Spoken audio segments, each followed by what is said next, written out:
శ్రావణ మాసం తొలి శుక్రవారం సందర్భంగా పుంగనూరులోని గ్రామ దేవతల ఆలయాల్లో భక్తుల రద్దీ నెలకొంది. తూర్పు మోగసాలలోని శ్రీ చాముండేశ్వరి అమ్మవారి ఆలయానికి భక్తులు పెద్ద సంఖ్యలో తరలివచ్చి అమ్మవారిని దర్శించుకున్నారు. ఈ సందర్భంగా ఆలయ అర్చకులు అమ్మవారికి అభిషేకం నిర్వహించి ప్రత్యేకంగా అలంకరించారు. శ్రీచక్ర పూజ, కుంకుమార్చన, పుష్పార్చన తదితర ప్రత్యేక పూజా కార్యక్రమాలను భక్తి శ్రద్ధలతో నిర్వహించారు. అనంతరం భక్తులకు అమ్మవారి దర్శనం కల్పించారు. మహిళా భక్తులు భక్తి శ్రద్ధలతో అమ్మవారిని ప్రార్థిస్తూ భక్తి గీతాలను ఆలపించారు.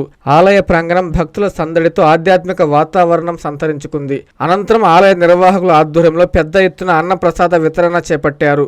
భక్తులు పెద్ద సంఖ్యలో పాల్గొని అన్న ప్రసాదాన్ని స్వీకరించారు.